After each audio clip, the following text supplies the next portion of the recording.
Hi, everyone. Welcome to the Sprint Challenge Debrief webinar. My name is Amanda Costi. I'm with the Office of Innovation Entrepreneurship at EDA, and I'll be your presenter today. This webinar is designed for organizations that apply to the Sprint Challenge but were not funded. This presentation will cover an overview of the competition, common mistakes or issues we saw throughout the application review process, and discuss next steps for feedback. Before we jump in, we want to start with a quick overview. So when the Sprint Challenge was announced, we announced that it would be a $25 million competition. This program was so oversubscribed that we ended up being able to add a few more dollars to that pot to the tune of $29 million, and we were able to fund 44 grantees. Of those 44 grantees, we had actually received 238 unique applications for the Sprint Challenge and a total federal share request amount of $141 million, which showed us there was huge demand for this type of program and that there was a huge need in communities for innovation competitions. With that amount of applicant pool, we were only able to do an 18% grant rate with our given funding. So it was a very, very competitive field for these grants this year.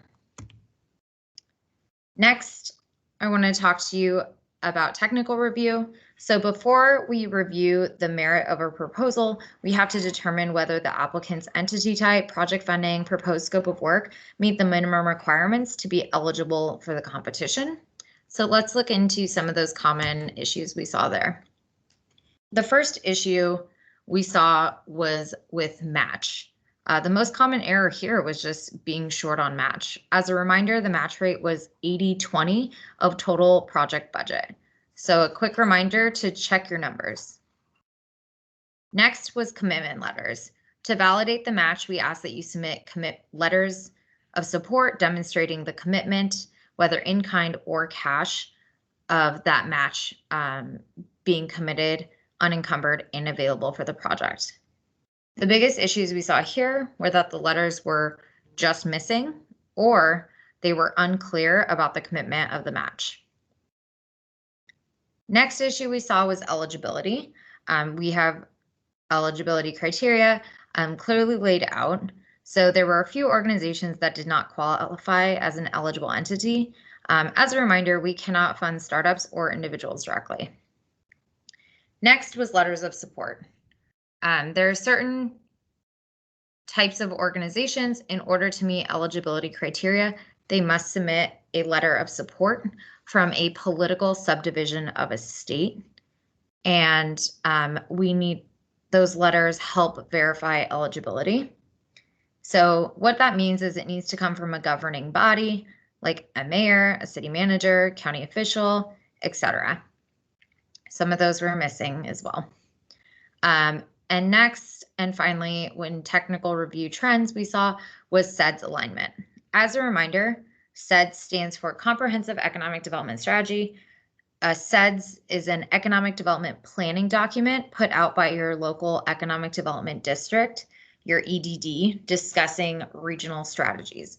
So this plan is a requirement because the Sprint Challenge was funded by the CARES Act. We follow EAA PWEDA guidelines, and this is a requirement of that. So the issue we saw here was that folks just failed to acknowledge or mention the CEDS or CEDS equivalent for their area completely.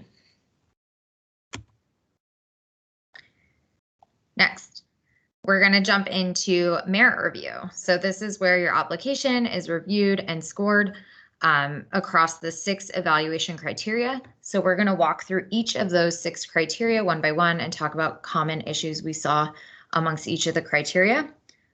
As a reminder, the 6 scoring evaluation themes were all laid out in section E of the NOFO if you want to go back and visit that.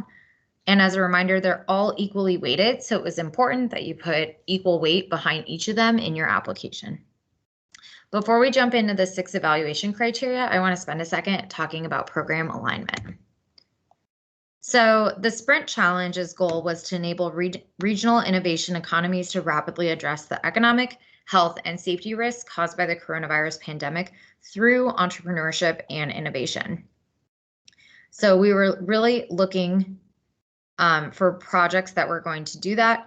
We want to make sure there was not redundancy of projects. But one of the most common issues we saw with program alignment was applications really focusing in on small business development versus innovative ecosystem development. We were prioritizing tech-based economic development in our program alignment for this project. So we were looking for you to do the same. The other program alignment issue we saw was not directly addressing COVID impacts. So making sure that this project was brought forth by the CARES Act and that the COVID impacts were clearly addressed. So if the applicant's, as an example, the applicant's scope of work wasn't specific on how things would work and how it would align with Sprint's goals, then it probably didn't score as well here. As a reminder, these were kind of 4 focus areas for programmatic distribution.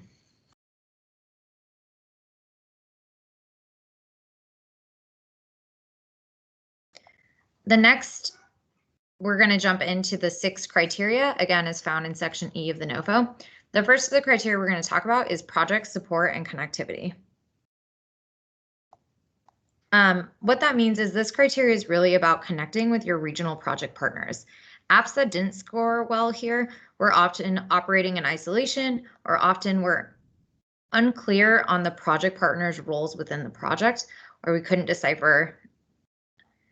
So an example is if they didn't highlight how project partners would be utilized in the grant, or it was not connected to their region through their CEDS alignment. This is an area you may have scored lower on. The next area is engagement and diversity. What we're looking for here is to figure out, is the project supported by entrepreneurs and or stakeholders that are part of underrepresented groups? One of the issues we saw here was also if the project didn't incorporate strategies to promote an inclusive regional ecosystem. An example that we saw was applicants who addressed this category, but did it so as an afterthought instead of making it a core strategy and a core strength of their application.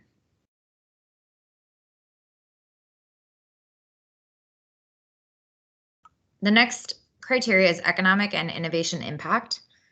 So what we're looking to understand is to what extent the project will enhance the capacity of the region to create jobs and foster scalable business expansion. Common issues were if they failed to really show the capacity of the region, or there were very unclear metrics to show economic impact.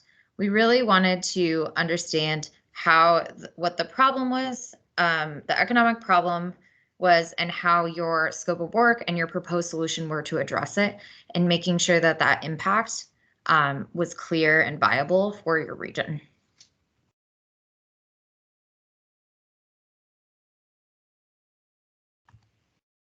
Next is assets and infrastructure. Does the applicant demonstrate a clear and comprehensive understanding of the existing and competitive strengths, assets, and tech-based economic development infrastructure in the region?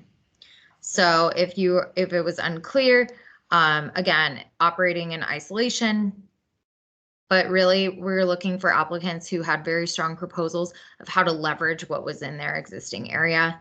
Also, this was a spot where applicants could talk about sustainability of their project and longer term plans as well. So those applications that maybe didn't score as well here failed to demonstrate a clear understanding of the specific region and really how to leverage those assets and infrastructure for their project moving forward and help achieve their project goals. Resilience and recovery. Again, the Sprint program was really designed, as the name says here, about scaling pandemic resilience and innovation and technology. So those that didn't score as well did not clearly promote economic recovery as it demonstrated through its metrics and outcomes, did not clearly identify barriers to be eliminated, or it was unclear link on how the program would expand and accelerate technology-based economic development for the region. So if the expectations and the plans were not as clear as possible, they may have also scored lower in this area. And finally, the sixth and final category was project feasibility. Really, we're trying to understand here is, does your project team, does your scope of work make sense? And is it executable? Is this something that can be done with the funding and the limited amount of time? Are the costs reasonable? We really looked at your budget here.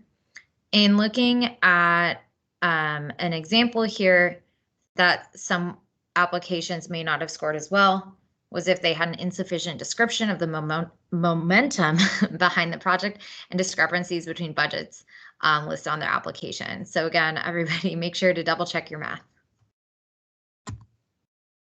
Tips for grant writing moving forward. So we hope that you'll consider applying again for various grants.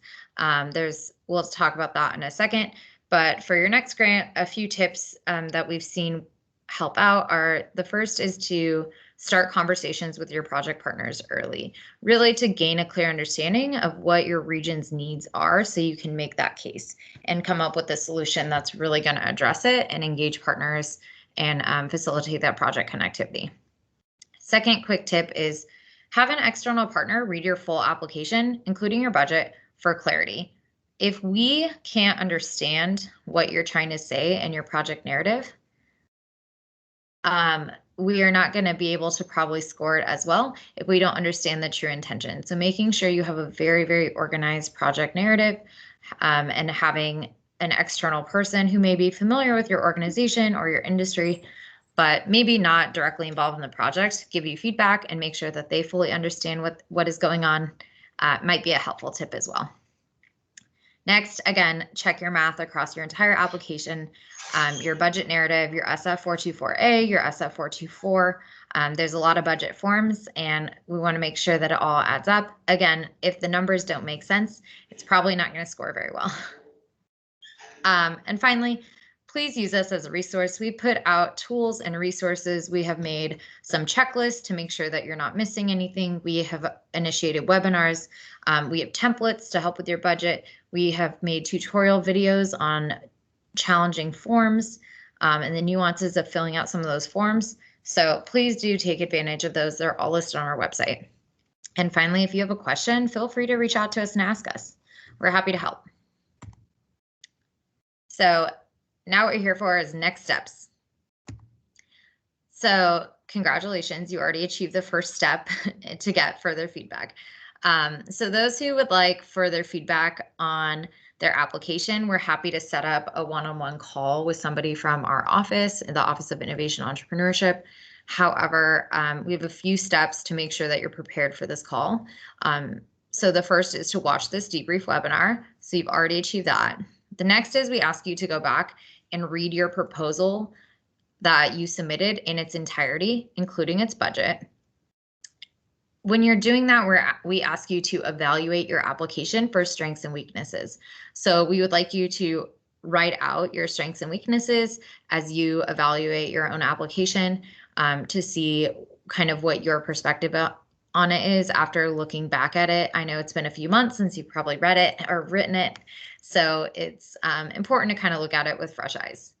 And then after you've done that, we ask you to send us via email your strengths and your list of strengths and weaknesses from your own application. And you can email that to us at oie@eda.gov, right there in the lower left-hand side of the screen.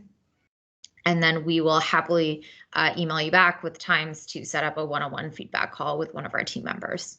Again, tips when you're going through your evaluation, look for some of these common mistakes that we talked about here in this application. In your application in this webinar. Don't skip over your budget. And we highly, highly encourage you when you do set up those one-on-one feedback calls to invite your leadership to the call as well, so that they can better understand the grant process as well. So we'll leave you with some other funding opportunities. EDA posts new funding opportunities all the time, so make sure to check our website for those funding opportunities, or even better yet, we have a newsletter, so you can go ahead and sign up for that and you'll be notified in your inbox when new funding opportunities are available as well. I also want to encourage you to reach out to your economic development representative. There's an assigned economic development representative in all of our regional offices for your state and territory. So we want to make sure that you have someone as a point of contact as well, and they can help you help connect you with future funding opportunities as well. Also, I'd be remiss if I didn't highlight our own office's Keystone programs here. So we have our first program is the Build to Scale Challenge. We have 2 challenges under that, the Venture and Capital Challenges. For fiscal year 2021, we have $38 million available, and we have a deadline of April 29th, 11:59 p.m. Eastern Time to get those applications in. So I'll say it one more time. Applications for Build to Scale 2021 are due April 29th at 11:59 Eastern Time in the evening. And then for another program we have here at OIE is the STEM Talent Challenge. So we have $2 million available for fiscal year 2021. Stay tuned for more announcements later in the year about that.